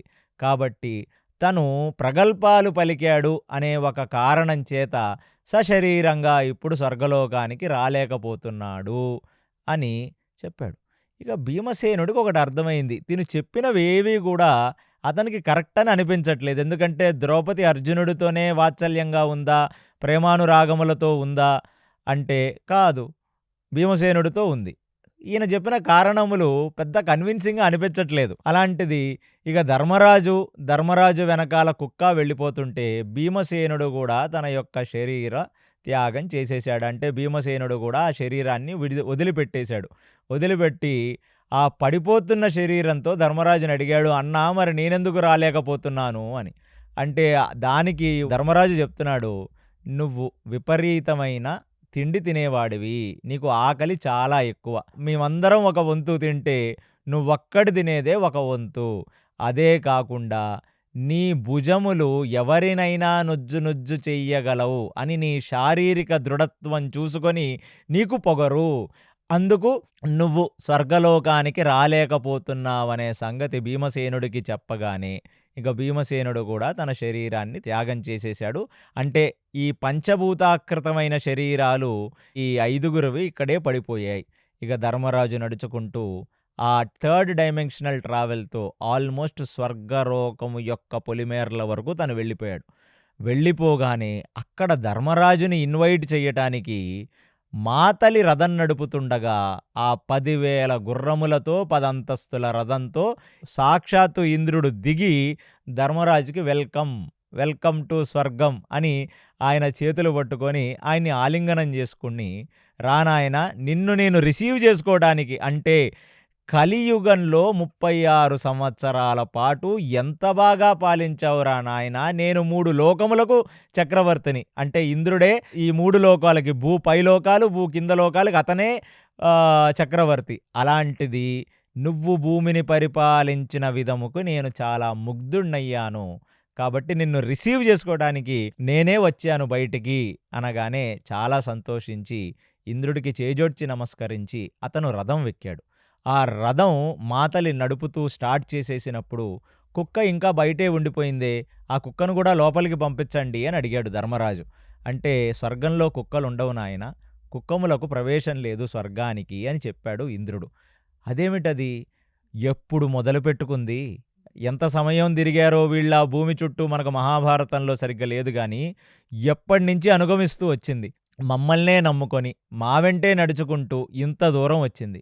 నా తమ్ముళ్ళు, నా భార్యే రాలేకపోయారు ఇంత దూరం. అయినా ఈ కుక్కొచ్చిందంటే ఏ యోగ్యత లేకుండా కుక్క వస్తుందా ఇంద్రా? కాబట్టి కుక్క గూడా ఎంతో పుణ్యం చెయ్యంది ఇంత దూరము రాలేదు గదా! కాబట్టి కొంచెం నా మొఖం చూసి కుక్కను గూడా ఈ రథం మీద ఎక్కించుకోవలసినది అంటే, మాతలి ఖచ్చితంగా జెప్పాడు, "సునగములకు ప్రవేశం లేదు. సునగములు ఇలాంటి రథాలెక్కవు. కుక్కని తీసుకొచ్చి సింహాసనం మీద కూర్చుండబెట్టలేననే విధంగా చెప్పాడు మాతలి. చెప్పగానే అప్పుడు ఇంద్రుడిని చూచి, "నన్ను క్షమించవలసినది ఇంద్ర. నన్ను రిసీవ్ చేసుకోవడానికి మీరొచ్చారు స్వర్గం పొలిమేరల వరకు. కానీ ప్రాబ్లమ్ ఏంటంటే, ఒక క్షత్రియుడిగా నా ధర్మం నన్ను ఆశ్రయించిన వాళ్ళ చెయ్యి నేను వదిలిపెట్టకూడదు. నాకు బోధపడట్లేదు. ఎందుకంటే, అంత ధర్మాత్ములైన నా నా తమ్ముళ్ళు, నా భార్య గూడా సశరీరంగా స్వర్గానికి రాలేకపోయారు. ఆ మృత్యులోకంలోనే వాళ్ళు పడిపోయారు. అలాంటిది కుక్క మాత్రం నన్ను నమ్మి వచ్చింది. నన్ను నమ్మి వచ్చిన ఆ కుక్క చెయ్యి నేనెలా వదిలిపెట్టగలను? కేవలం స్వర్గంలో ఏదో సుఖం ఉంటుంది కదా అని కేవలం స్వార్థంతో ఆ కుక్కనక్కడ వదిలేస్తే ఆ స్వర్గానికి వచ్చి మీరిచ్చే సుఖభోగములను నేను అనుభవించనూ లేను. కాబట్టి నన్ను నమ్ముకొనొచ్చింది. కాబట్టి అదెక్కడుంటే నేనక్కడే ఉంటాను. కాబట్టి పర్వాలేదు, మీ నియమాలు మీకున్నాయి. స్వర్గంలో కుక్కలకు ప్రవేశం లేదని. పర్వాలేదు. అలాంటి స్వర్గం నాకక్కర్లేదు. ఎందుకంటే నాకు యోగ సాధన తెలుసు. ఈ జీవితంలో ఎన్నో 100 సంవత్సరాల పైన బ్రతికేశాడు ధర్మరాజు అప్పటికి. కాబట్టి ఈ 100 సంవత్సరాల ఈ దేహం ఎంతగానో తపం చేసింది నాయనా. ఎన్నో వనాల్లో బ్రతికింది. నాకు వనాల్లో బ్రతకడం కొత్తేమి గాదు. నేను ఏ దారిలో వచ్చానో స్వర్గం వరకు, నేను అదే దారి గుండా వెళ్ళిపోయి, నేనక్కడ ఆ వనాల్లోనే బ్రతుకుతూ, అక్కడ యోగ సాధన చేసి, నేను నా ఆత్మని సుషుమ్నంలో లయం చేసి, ఊర్ధ్వరేకంగా కపాల మోక్షం పొందుతాను. నేను శరీరం వదిలేసి, ఏ లోకాలు దొరుకుతాయో నేను ఆ లోకానికే వెళతాను. కాబట్టి నన్ను క్షమించవలసినది అని చెప్పి ఇంద్రుడికి దండం పెడితే, ఆ ఇంద్రుడు ఎంతగానో ముగ్ధుడై, అంటే ఒక నిజమైన మగవాడు ఎవరు అనేది మహాభారతం ద్వారా అర్థం చేసుకోవాల్సిందేంటంటే, మనల్ని నమ్ముకున్న వాడి చెయ్యి మనం ఎప్పుడూ వదిలిపెట్టకూడదు. అది సనాతన ధర్మం. అందుకనే సనాతన ధర్మంలో నాకు చాలా బాధ కలిగే విషయం, గడిచిన ఈ 15, 20 సంవత్సరాల్లో వాళ్ళని నమ్ముకొని వచ్చిన భార్యని వాళ్ళు డైవర్స్ పేరుతో వదిలిపెడుతున్నారంటే అది ఖచ్చితంగా చాలా బాధ కలిగించే విషయం. అంటే ఇక్కడ ఇది చెప్పినందుకు నన్ను మగవాళ్ళందరూ తిట్టకండి. ఎందుకంటే ఆడవాళ్ళు సరిగ్గున్నారా అని నన్ను అడక్కండి. మగవాడి బాధ్యత ఆడదాన్ని సంస్కరించుకోవటం. మహాభారతం ఇదే చెప్తుంది. మనల్ని నమ్ముకొని వచ్చిన ఒక భార్య చెయ్యి మనం వదిలిపెట్టి ఇక ఆ భూమి మీద మనం భోగాలు చెయ్యకూడదు. అది ఫస్ట్ ధర్మం. కుక్కనే వదిలిపెట్టలేకపోయాడు ధర్మరాజు. అది అతని యొక్క ధర్మం. అలాగే మనల్ని నమ్ముకొని వచ్చిన ఒక కుక్క కావచ్చు, మనం పెంచుకుంటున్న ఒక ఆవు కావచ్చు, మనల్ని ఆశ్రయించిన కొన్ని జీవాలు కావచ్చు. ఎందుకంటే ఇంట్లో మనం ఉన్నప్పుడు చాలాసార్లు చూస్తాం, మన బాల్కనీలో కొన్ని పిచ్చుకలు, ఒక పావురాలు ఆశ్రయించి వస్తాయి. కాబట్టి భూతదయ ఉండాలి మనకి. ఫస్ట్ బేసిక్స్ ఆ బ్రహ్మచర్య ఆశ్రమంలో మనకి నేర్పించేదే ఇది. సమస్త లోకంలో ఒక నిజమైన మగవాడు ఎవరు అంటే వాడికి స్థాయి ఉందా లేదా చూసుకోకుండా కేవలం వాడు భగవంతుడి మీద ఆధారపడి బ్రతుకుతాడు. భగవంతుడిచ్చింది తింటాడు. అలా వాడిని ఆశ్రయించిన కుటుంబాలని, వాళ్ళని ఆశ్రయించిన మిత్రులని, వాళ్ళని ఆశ్రయించిన పశువులని, వాళ్ళని ఆశ్రయించిన భార్యని తను వదిలేసి తను మాత్రమే భోగం చేయగలిగిన వాడు ఆ శరీరం ధర్మమునందు పూనిక లేని శరీరమై అది పడిపోయి కింద లోకాలకు వెళ్ళిపోతుంది. అందుకునే ఆ ధర్మరాజు నన్ను ఆశ్రయించిన కుక్కని నేను వదిలిపెట్టి నేను భోగం చెయ్యలేను అని అన్నాడే. ఇక్కడ ముగ్ధుడైపోయాడు ఇక ఆ ఇంద్రుడు. ముగ్ధుడైపోగానే ఇప్పుడు ఆ కుక్క ఆ ధర్మదేవతగా బయటికొచ్చింది. వచ్చి అప్పుడు యమధర్మరాజు ఆయన. యమధర్మరాజు భర్త ధర్మదేవత, యమధర్మరాజు భార్య. సో వీళ్ళిద్దరికీ అభేదం లేదనమాట. చాలామంది ధర్మరాజు ఎవరు అంటే ధర్మరాజు యమధర్ముడే. ఆయనలో ఎక్కడ యమధర్ముడు ఉంటే అక్కడే ఆ ధర్మదేవత కూడా ఉంటుందన్నమాట. అంటే ఇది పరీక్ష అని కూడా అనుకోవచ్చా ధర్మరాజుకి? ఇవి పరీక్షలే ఇవన్నీ. ఇప్పుడు ధర్మరాజు చేస్తున్నవన్నీ పరీక్షలే. ఇవి మీకు చివరాఖరిగా తెలుస్తాయి. సో అలాంటిది ఎంతగానో ఆనందపడి ఆ యమధర్మరాజు, నాయన పూర్వం నేను ఆ ద్వైతవనంలో ఎప్పుడైతే కొంగలాగా ఉండి ఆ నీళ్లు తాగటానికి వచ్చిన వాళ్ళందరినీ కూడా నేను చంపేసి నువ్వు ఈ నీళ్లు తాగటానికి నా పర్మిషన్ లేకుండా తాగారు కాబట్టి నీ నలుగురు తమ్ముళ్ళు చనిపోయారు. నువ్వు నా ప్రశ్నలకు సమాధానం చెప్పమంటేనే యక్ష ప్రశ్నలుగా అది బయటికి వచ్చింది కదా. అప్పుడు కేవలం ఈ ప్రశ్నలకు సమాధానం చెప్పావు కాబట్టి ఒకడిని మాత్రమే నేను బ్రతికించగలను అన్నప్పుడు అంత పెద్ద కురుక్షేత్ర సంగ్రామం ముందు పెట్టుకొని నీకు అవసరమయ్యే వాళ్ళైన అర్జునుణ్ణి కానీ భీమసేనుణ్ణి కానీ బ్రతికించమని నువ్వు అడగకుండా కుంతీపుత్రుల్లో నేను బ్రతికున్నాను, మాద్రీపుత్రుల్లో ఎవరూ బ్రతికిలేరు కాబట్టి అందరికంటే చిన్నవాడైన ఆ సహదేవుడిని బ్రతికించవలసినది అని నువ్వు కోరావే. ఆ ధర్మానికే నేను పడిపోయాను నాయనా. బట్ ఇవాళ నువ్వు మాట్లాడుతున్నది నన్ను ఆశ్రయించొచ్చింది, నన్ను నమ్ముకొనొచ్చింది ఒక కుక్క. కాబట్టి ఆ కుక్క లేకుండా నేను స్వర్గానికి రానని స్వర్గాన్ని తిరస్కరించావే. ఈ లోకం బ్రతుకున్నన్ని రోజులు ధర్మరాజా నీ ధర్మం గురించి మాట్లాడుతుంది. ధర్మం అంటే ధర్మరాజు, ధర్మరాజు అంటే ధర్మంగా ఖ్యాతి పొందుతావు నాయనా నువ్వని చెప్పి ఆ ధర్మరాజుని ఆలింగనం చేసుకున్న యమధర్మరాజు అక్కడి నుంచి ఆ కుక్క యమధర్మరాజు అయిపోయింది. సో యమధర్మరాజు ఆయన అంతర్లీనం అయిపోయాడు. ఇప్పుడు ఆ ధర్మరాజు మాతలి రథం నడుపుతుండగా ఇంద్రుడితో పాటు స్వర్గలోకం లోపలికి వచ్చాడు. లోపలికి రాగానే ఆ స్వర్గం యొక్క అంగరంగ వైభవాన్నంతా చూసి ఎంతగానో ఆనందించాడు. నేత్రానందం కలిగింది ఆయనకి. ఓహో, దీన్ని స్వర్గం అంటారా నాయనా? ఇలాంటి ఒక స్వర్గమా? దీనికోసమా జనులు అన్ని పుణ్యాలు చేస్తారు ఇక్కడికి రావటానికి అని అనగానే ఇంద్రుడు కూడా చెప్పాడు, నాయన సశరీరంతో ఈ స్వర్గంలోకి వచ్చిన వాళ్ళు చాలా తక్కువ. మాందాత వచ్చాడు, దిలీపుడు వచ్చాడు, హరిశ్చంద్రుడు వచ్చాడు. అలాంటి వాళ్ళల్లోకే ఇవాళ నువ్వు కూడా చేరావు. శరీరంతో అంటే పంచభూతాకృతమైన శరీరంతో స్వర్గానికి ఎవ్వరూ రాలేరు. ఎంతగానో పుణ్యం చేస్తే ఆ పంచభూతాకృతమైన శరీరం కూడా పునీతమైపోతుందంట. అందుకనే మనకి భాగవతం చెప్తుంది, ఆ వృషభదేవుడు నడుచుకుంటూ వెళుతున్నప్పుడు ఆయన శరీరం నుంచి వచ్చిన చెమట మలమూత్రములు కూడా సుగంధభరితములైపోతాయి. అంటే ఆత్మసాక్షాత్కారం పొందిన ఒక జీవుడికి, ధర్మంతో బ్రతికి ఆత్మసాక్షాత్కారం పొందిన జీవుడి యొక్క శరీరం కూడా పూర్తి పునీతమైపోతుంది, శుద్ధి చేయబడుతుంది. శుద్ధి కాబడుతుంది వాళ్ళకి. అలాంటిది శరీరంతో వచ్చావు. కంగ్రాచ్యులేషన్స్ అని చెప్పగానే, ఆ ఉపసర్గంలో ఫస్ట్ అక్కడ ఒక నీచుడు కనపడ్డాడు ధర్మరాజుకి. వాడెవరు అంటే వాడే దుర్యోధనుడు. పాంచభాక్ష పరవన్నములు తింటూ గొప్ప ఆసనం మీద కూర్చొని జనులు అతనికి సేవ చేస్తుంటే హ్యాపీగా కూర్చున్నాడు. కూర్చుంటే ఇంద్రుడిని అడిగాడు, వీడిక్కడున్నాడేమిటని. అంటే, ఏమిటి నాయనా, మరి వాడొచ్చాడు, వాడు చేసుకున్న పుణ్యం అది అన్నాడు ఇంద్రుడు. వీడు పుణ్యం చేసుకున్నాడా దుర్యోధనుడు? ధర్మరాజు ముఖంలో ఒక్కసారిగా కోపం వచ్చింది. వీడు పుణ్యమా చేసుకున్నాడు వీడు. నా జీవితంలో వీడు ఒక్కరోజు పుణ్యం చేయటం నేను చూడలా. వాడు చేసిన పుణ్యం పక్కన పెడితే, ఎందుకంటే పుణ్యముల యొక్క లెక్కింపులు మీరు చేస్తారు, మాకేమి తెలుసు, మేము మనుషులం. కానీ వాడి వల్ల 18 అక్షోహిణి సైన్యం పడిపోయింది, భూమిని నాశనం చేశాడు చెత్త వెధవవాడు. అది కాకుండా ఎంత కుళ్ళుబోతోడంటే వాడు ఆ రాజసూయ యాగానికి వచ్చి, నేను అనవసరంగా వీడిని కానుకలు తీసుకోరా తమ్ముడు, నా తమ్ముడు నా మీద నమ్మకంతో ఉంటాడని చెప్పి రాజులు తెచ్చిన కానుకలన్నీ దుర్యోధనుడి చేతిలో పెట్టమంటే, అవన్నీ చూసి కుళ్ళి నన్ను పిలిచి మాయాపాచికలు వేసి నా దగ్గర ఉన్నదంతా లాక్కున్న వైభవం వీడికి మాత్రమే దక్కుతుంది. తమ్ముళ్ళని సరిగ్గా చూసుకోలేదు. తనని నమ్ముకున్న కర్ణుణ్ణి వాడుకొని వదిలేశాడు. ఇలాంటి దుర్మార్గుడు ఈ లోకంలో ఉండటం చూసి నాకు ఈ లోకం మీదే ఇంట్రెస్ట్ పోయింది నాయనా. కాబట్టి ఇంద్ర, నువ్వేమనుకోవద్దు, నన్ను సత్కరిస్తున్నావు, నువ్వు నన్ను తీసుకొని వెళ్ళి అన్నీ చూపిస్తున్నావు. కాబట్టి ముందు నా తమ్ముళ్ళు ఎలా ఉన్నారని చెప్పి, పంచపాండవులు ఎక్కడున్నారని అడగలేదు ఆయన, కర్ణుడు ఎక్కడున్నాడని అడిగాడు. అంటే అక్కడ చూడాలనుకున్నాడు కదా. చూడాలనుకున్నాడు ఆయన. ఎందుకంటే తను శరీరంగా భూమి మీద ఉన్నన్ని రోజులు ఎన్నడూ కర్ణుణ్ణి అతను సరిగ్గా చూసుకోలేదు. ఎందుకంటే అతను ఒక శత్రువులాగే ప్రవర్తించాడు ఆ కర్ణుడు. సోదరుడని తెలియదు కదా. అలాంటిది నా కర్ణుడు ఎక్కడున్నాడని అడిగాడు, నా పెద్దయిన కర్ణుడు ఎక్కడున్నాడని.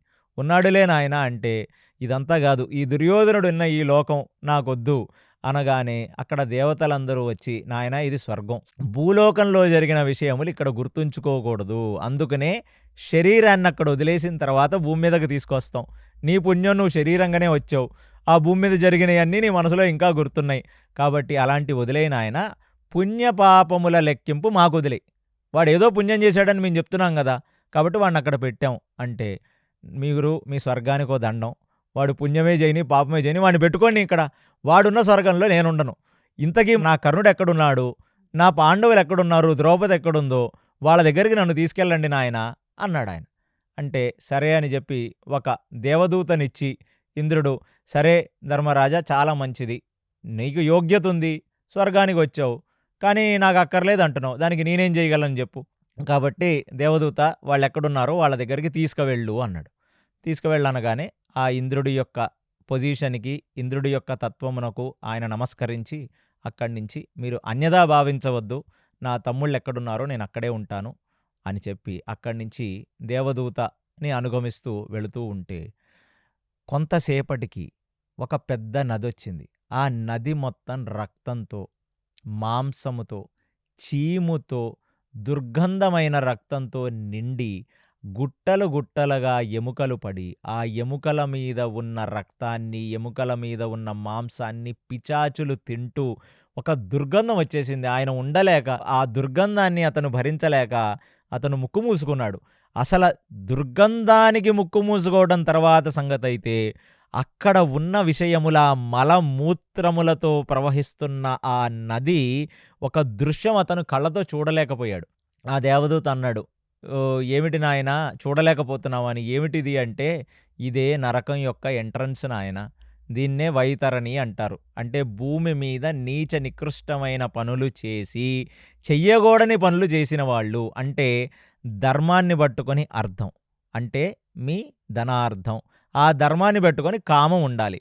అలా కాకుండా ధర్మాన్ని వదిలేసిన అర్థం, ధర్మాన్ని వదిలేసిన కామోపభోగములు చేసిన దుష్టులందరూ ఇక్కడికే వస్తారు అంటే, ధర్మరాజు నిర్ఘాంతపోయి, అలాంటివేవీ నా తమ్ముళ్ళు చెయ్యలేదే, అలాంటిదేది నా భార్య చేయలేదే, ఇదేమి గతి పట్టింది, ఎంతమందికి చావుకి కారణమైన దుర్యోధనుడేమో అక్కడ భోగం అనుభవిస్తున్నాడు, నా తమ్ముళ్ళు ఇలాంటి ప్రదేశాల్లోనా ఉన్నారు అంటే, ఖచ్చితంగా ఇలాంటి ప్రదేశాల్లోనే ఉన్నారు నాయనా అంటే, ఆ వైతరిని నది చూడలేక వెళుతుంటే ఒక దగ్గర నుంచి సోదరా అని ఒక పెద్ద పిలుపు కనపడింది. ఎవరిదిది అంటే కర్ణుడు పూర్తిగా అక్కడ చాలా దారుణమైన పరిస్థితిలో ఆ వైతరణి నదిలో మునిగి కుళ్ళు, కంపుతో ఆ దుర్గంధపూరిత శరీరంతో ఆయన అక్కడుండటం చూసి కళ్ళెమ్మట నీళ్ళొచ్చేసాయి ధర్మరాజుకి. కర్ణుడు అంతగనం పాపం ఏం చేశాడని నరకంలో పెట్టారు? ఆ వెనకాల భీమసేనుడు, ఆ వెనకాల నకులుడు, అర్జునుడు, సహదేవుడు, ద్రౌపది మొత్తం నరకంలోనే ఉన్నారు. వాళ్ళందరూ గూడా బాధపడుతూ శరీరము నుంచి దుర్గంధం గారుతూ ఉంటే, సరే నాయనా స్వర్గం జూశావు, నరకము జూశావు, నరకంలో ఉన్న మీ వాళ్ళని జూశావు. కాబట్టి ఇప్పటికి తూచ్ నేను స్వర్గానికే పోతానని నువ్వు జెప్తే నిన్ను తీసుకెళ్ళి స్వర్గంలో వదిలేస్తాం అని చెప్పి దేవదూత జెప్పాడు. ఏ తూచు లేదు. ఎక్కడ నా తమ్ముళ్ళుంటే అక్కడే నాకు అదే స్వర్గం. కాబట్టి ఖచ్చితంగా ఆయనకి నమస్కరించి మంచిగా మమ్మల్ని తీసుకొనొచ్చి మా తమ్ముళ్ళతో కలిపావు. కాబట్టి చేయవలసిన కార్యక్రమాలేంటి? మేము ఏం పాపం చేశాం? పాప ప్రక్షాళన ఏమి చేసుకోవాలో మేము ఆలోచించుకొని మేము మా యొక్క కర్మని అనుభవిస్తాం. కాబట్టి నమస్కరించి మా తమ్ముళ్ళెక్కడుంటే నేనక్కడుంటాను. వాళ్ళ ఉద్ధతిని నేనిప్పుడు అంటే శరీరం వదిలేసినప్పటికీ గూడా ఆయన తమ్ముళ్ళ ఉద్ధతి కోసం మాట్లాడుతున్నాడు. వాళ్ళ ఉద్ధతి కోసం నేను పాటుపడతాను. కాబట్టి థాంక్ యూ సో మచ్. మీరు ఎళ్లి రావాల్సినది అని చెప్పాడు.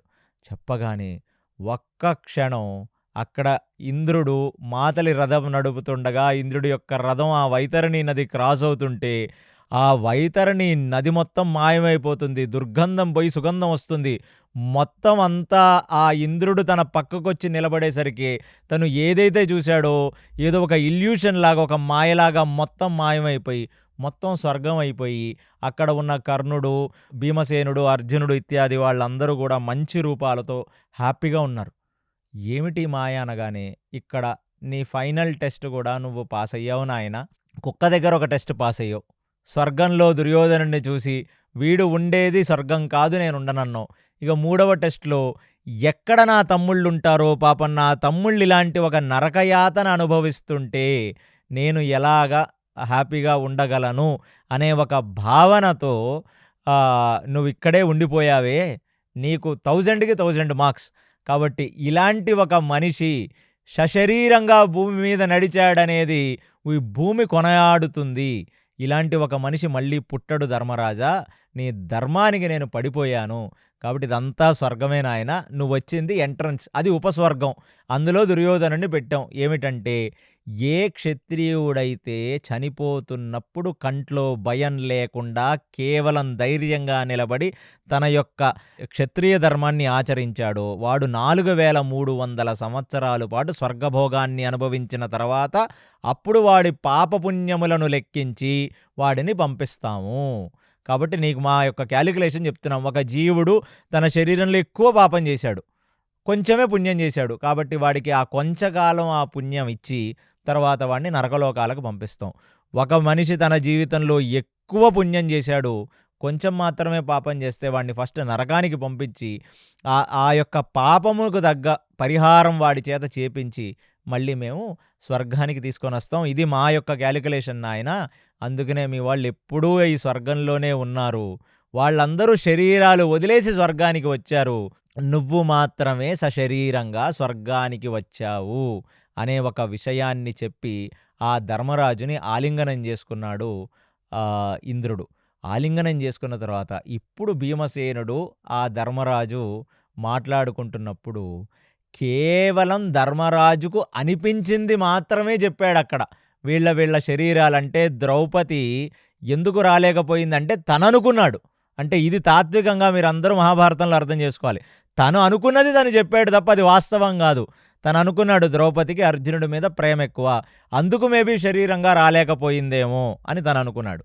భీమసేనుడు ఎక్కువ తిండి తిన్నాడు, భుజపరాక్రముల మీద కాన్ఫిడెన్స్ ఎక్కువ, రాలేదని అనుకున్నాడు. అందుకనే ఇందాక చెప్తున్నప్పుడు మీకు చెప్పాను, ఆయన అనుకున్నవి అంటే నువ్వు అనుకోవచ్చు, అది వాస్తవం అయ్యి ఉండకపోవచ్చు. సో ఇది ధర్మరాజు అనుకున్నాడు, వీళ్ళు ఈ కారణాల వల్ల సశరీరంగా రాలేకపోయారు అని.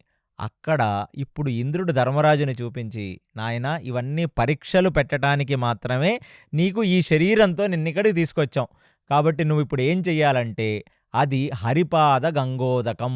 అంటే ఏ పాదమైతే త్రివిక్రమావతారంలో వామనుడుగా తను కాలు లేపి తగలగ గగనము పల్గిన పాదము. ఆ గగనము పల్గి అందులోంచి ఆకాశగంగ బొటనవేలుని వచ్చి తాకినప్పుడు ఆ బొటనవేలుని కడిగిన గంగని తీసుకొని బ్రహ్మ తన కమండలంలో పెట్టుకున్నాడు. బ్రహ్మ కడిగిన పాదంలో అన్నమాచార్యులు చెప్తున్నట్టు. అప్పుడు కొన్ని నీళ్లు స్వర్గంలో పడ్డాయి. అదే ఒక పెద్ద కోనేరైంది. అదే హరిపాదోదక సరోవరం అని స్వర్గంలో ఉంటుంది. అందులో మునిగితే భూమి మీద బ్రతకాలంటే పంచభూతాకృతమైన శరీరం కావాలి. ఎందుకంటే భూమి పంచభూతాలతో క్రియేట్ చేయబడింది. అగ్ని, వాయువు, ఆకాశం, నీరు, భూమి. ఈ 5 పంచభూతాకృతంతో ఏర్పడిన భూమి మీద బ్రతకాలంటే ఒక మనిషికి పంచభూతాకృతమైన శరీరమే కావాలి.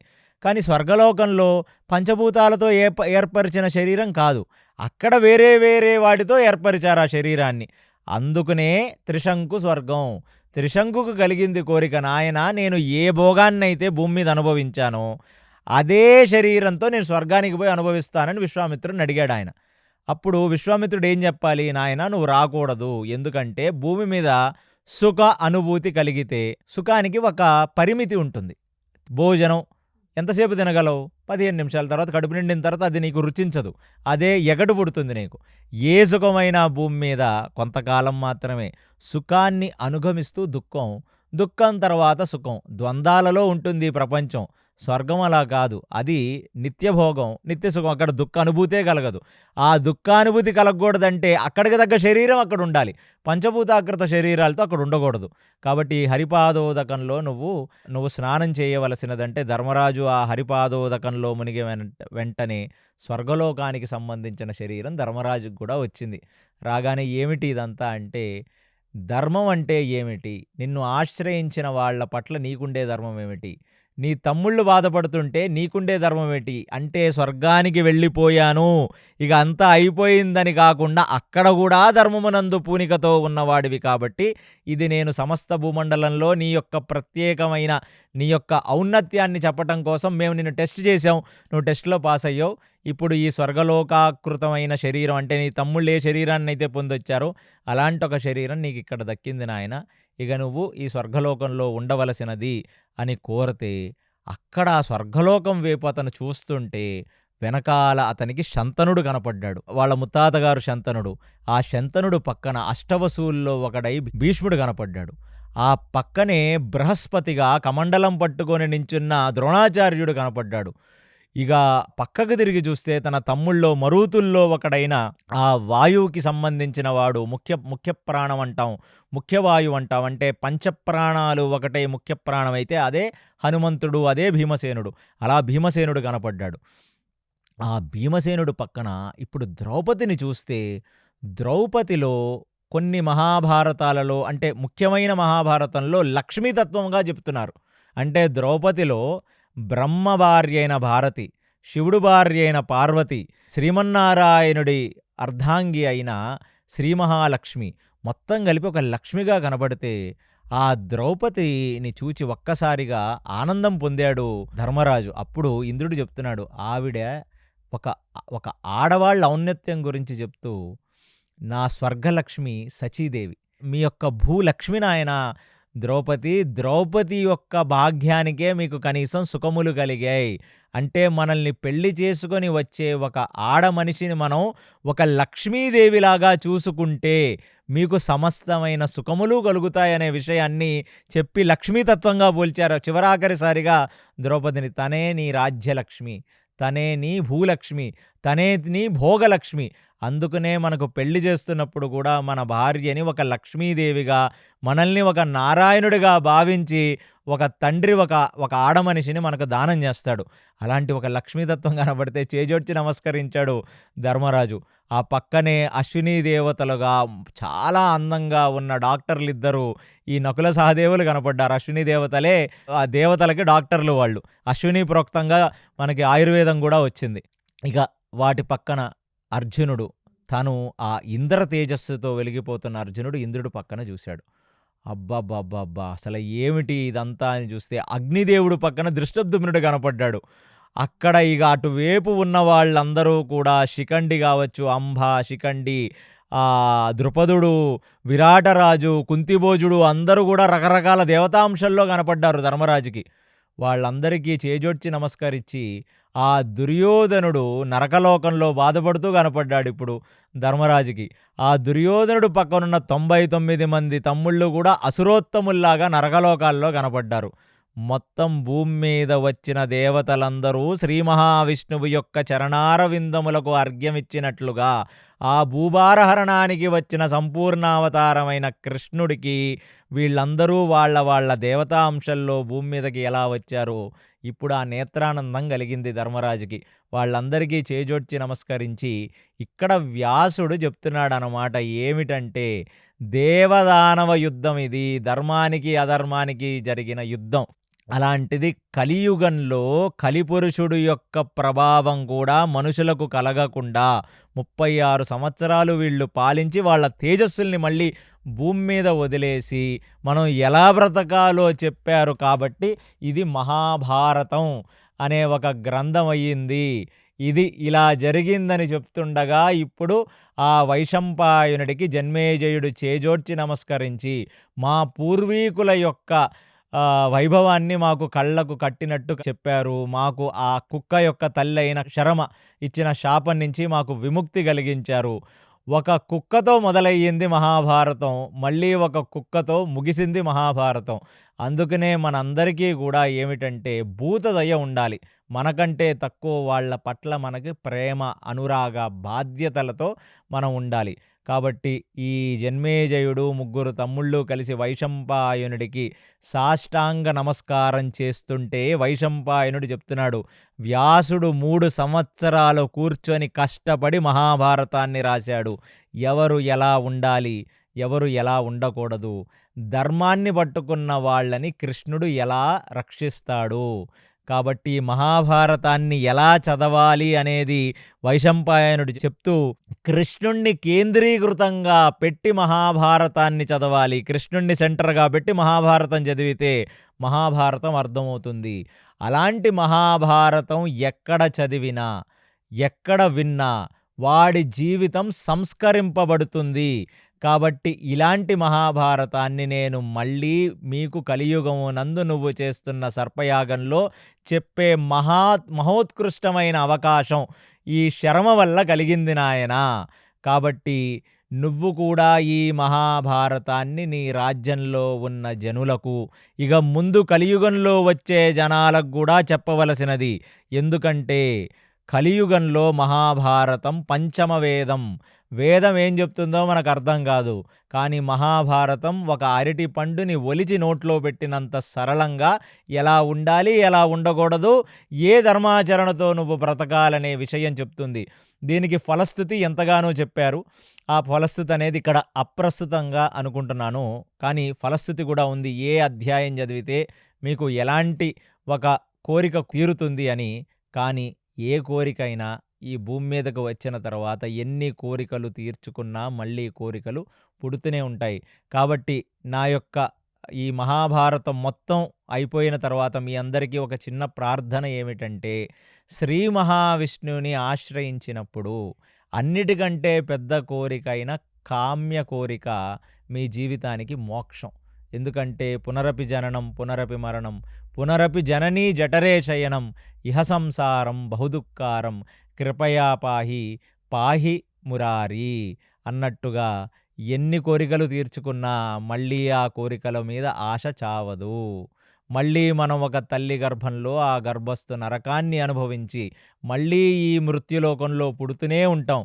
కాబట్టి మహాభారతాన్ని, ఆ శ్రీకృష్ణ పరమాత్మని ఏ కోరికలు లేకుండా కేవలం జ్ఞానం కోసం, ధర్మము మీద అనురక్తి కోసం, ధర్మాచరణ కోసం చదివి ఆ ధర్మాన్ని పట్టుకొని ఉన్న అర్థాన్ని, కామాన్ని మీరు ఆచరిస్తే అప్పుడు మోక్షం కలుగుతుందనే ఒక విషయాన్ని ఆ రోజు వైశంపాయనుడు జన్మేజయుడికి చెప్తుండగా, ఇప్పుడు ఈ వ్యాస భగవానుడు ఈ సమస్త భూమండలానికి ఇచ్చిన మహాభారతాన్ని మనందరం ఎన్నోసార్లు, అంటే ఇప్పుడు నేను ఈ మహాభారతం మొత్తాన్ని కేవలం కథరూపంగా చెప్పాను. కానీ లోపల ఎన్నో తత్వపరమైన విషయాలున్నాయి. తాత్విక మహాభారతం. మహాభారతం కేవలం ఒక కథ కాదు. ప్రతి అధ్యాయంలో ఉన్న పాత్రలు మన జీవితాలని సంస్కరించే పాత్రలు. ప్రతి అధ్యాయంలో ఒక ఋషి మనకు చెప్పే ఒక నీతి మన జీవితాల్లో మనం అలవరచుకొని మనం నడవాల్సిన నీతి. అలాంటి ఒక మహాభారతాన్ని కలియుగంలో ఉన్న వాళ్లకు వ్యాసుడు ఇచ్చిన ఒక పెద్ద గిఫ్ట్. అలాంటి మహాభారతం 1,00,000 శ్లోకాలు మనం పూర్తి చేసుకున్నాం. ఇంకా మనం ఎన్నో తాత్వికమైన మహాభారతం గురించి ఇంకా ముందు ముందు మాట్లాడుకుందాం. నేను అన్ని అధ్యాయాలు చేశాను, ఆది పర్వం తప్ప. కాబట్టి ఖచ్చితంగా నెక్స్ట్ అధ్యాయం నుంచి నా శక్తి మేరకు ఆది పర్వాన్ని కూడా నేను పూర్తి చేస్తాను. కాబట్టి నెక్స్ట్ మాట్లాడుకునేవి ఆ శ్రీకృష్ణ పరమాత్మ యొక్క ఆశీర్వాదములతో ఆయన పలికించినంత మేరకు నేను పలుకుతానని చెప్తూ, కృష్ణాయ వాసుదేవాయ హరయే పరమాత్మనే ప్రణత క్లేశనాశాయ గోవిందాయ నమో నమః. సర్వం శ్రీకృష్ణార్పణమస్తు. ఇవాళ ఇంకొక విశేషమైన దినం ఏమిటంటే ఇవాళ వసంత పంచమి. వసంత పంచమి అనేది ఆధ్యాత్మిక సాధనకు ఎంతో మహోత్కృష్టమైన రోజు. కాబట్టి నా ప్రేక్షకులందరికీ కూడా, ప్రేక్షకులే కాదు అందరికీ కూడా నా యొక్క విన్నపం ఏమిటంటే, ఇవాళ నుంచి మీరు ఏ బీజాక్షరాలు లేని హరే కృష్ణ కృష్ణ కృష్ణ హరే హరే, హరే రామ రామ రామ హరే హరే అనే ఒక మంత్రాన్ని, ఇది మహామంత్రం, ఇది కలి సంతరణోపనిషత్తులో చెప్పబడిన మంత్రం. ఏ మంత్రాన్ని మనం పఠిస్తే కలి ప్రభావం మన శరీరాల మీద, మన మనసుల మీద ఉండదో అలాంటి ఒక గొప్ప మంత్రం. కాబట్టి ఈ వసంత పంచమి రోజు నుంచి మీరందరూ కూడా ఈ హరే కృష్ణ మహామంత్రాన్ని జపిస్తారని కోరుతూ, ఎప్పుడు మీ జీవితాల్లో మీ శరీరాలు తట్టుకోలేని, మీ మనసులు కూడా తట్టుకోలేని బాధలు మీకు కలుగుతాయో, అంటే మనిషిగా వచ్చినప్పుడు మనం ప్రారాబ్ధాన్ని అనుభవించాలి. అలాంటప్పుడు కృష్ణాయ వాసుదేవాయ హరయే పరమాత్మనే ప్రణత క్లేశనాశాయ గోవిందాయ నమో నమః అనే ఒక గొప్ప మంత్రాన్ని మీరందరూ కూడా ఎప్పుడు మీ మనసుల్లో కష్టం కలిగినా, మీ శరీరానికి కష్టం కలిగినా ఈ మంత్రాన్ని జపిస్తూ, ఈ హరే కృష్ణ మహామంత్రాన్ని యథాశక్తి నిత్యం పారాయణ చేస్తూ, ఆ శ్రీకృష్ణ పరమాత్మ మీద పూర్తి నమ్మక విశ్వాసాలతో ఉంటే ఖచ్చితంగా, అంటే తనను నమ్ముకొని వచ్చిన కుక్కని వదలటానికి ధర్మరాజే ఇష్టపడలేదే, ఆయన మీద పూర్తి భారం వేసి మనం బ్రతికితే భగవంతుడు మనల్నెందుకు వదులుతాడు అనే ఒక నమ్మకంతో మీరందరూ మెలగాలని ప్రార్థిస్తూ, సర్వం శ్రీకృష్ణార్పణమస్తు. హరి ఓం. విన్నారు కదండి కేసీ గారు చెప్పినటువంటి మహాప్రస్థానం, స్వర్గారోహణ పర్వాలు. అయితే ఇందులో ధర్మరాజు వానప్రస్థానికి వెళ్ళిపోతూ ప్రజలను ఉద్దేశించి కొన్ని విషయాలు చెప్పాడు. వారందరూ బాధపడ్డారు, మీరు అప్పుడే వెళ్ళిపోవడం ఏమిటి అని చెప్పి. అప్పుడు ధర్మరాజు వారికి 4 వర్ణాల వారు 4 ఆశ్రమాలని కూడా మీరు పాటించినట్టయితే అందరూ సుఖంగా సుభిక్షంగా ఉంటారు. కాబట్టి మీరు వాటిని పాటించండి, మమ్మల్ని కూడా మీరు సంతోషంగా పంపించండి అని చెప్పి ప్రజలందరికీ చెప్పాడు. పరీక్షిత్ మహారాజుకి మరియు వజ్రాకి మీరు మహారాజులు అయినప్పటికీ కూడా సేవా దృక్పథం కలిగి ప్రజలందరినీ సేవించాలి అని చెప్పి పరీక్షిత్ మహారాజుకి అలాగే వజ్రాకి ఇంద్రప్రస్థాన్ని ఇచ్చి పంచపాండవులు, ద్రౌపది హస్తినాపురం నుంచి వానప్రస్థానికి బయలుదేరారు. వీరితో కూడా ఒక శునకం కూడా వీరిని వెంబడిస్తూ బయలుదేరింది. వీరందరూ వానప్రస్థానికి వెళ్తూ భూభ్రమణాన్ని చేసి ఈశాన్యం వైపుగా వెళ్ళి ఎన్నో తీర్థయాత్రలను చేస్తూ చివరికి స్వర్గారోహణ మొదలుపెట్టారు. ఆ స్వర్గారోహణ చేస్తూ ఉన్నప్పుడు ధర్మరాజుకి ఎన్నో పరీక్షలు ఎదురయ్యాయి. వాటన్నిటినీ కూడా సమాధానాలు చెబుతూ ధర్మరాజు సశరీరంగా స్వర్గాన్ని చేరటాన్ని మనం చూసాం. అక్కడ కూడా ఒక ధర్మ పరీక్ష ఎదురయ్యింది. యమధర్మరాజు పెట్టినటువంటి ధర్మ పరీక్ష, దాన్ని కూడా నెగ్గి స్వర్గానికి చేరుకున్నాడు.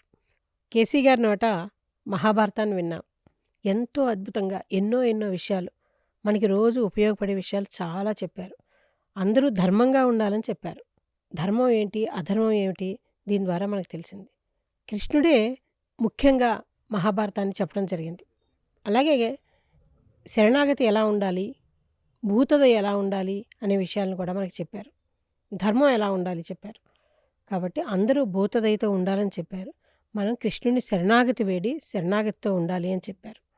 ఇవన్నీ మనం నేర్చుకుంటే మన జీవితాలను కూడా ఎంతో సుసంపన్నం చేసుకోవచ్చు. హరే కృష్ణ హరే కృష్ణ కృష్ణ కృష్ణ హరే హరే హరే రామ రామ రామ రామ హరే హరే హరే కృష్ణ.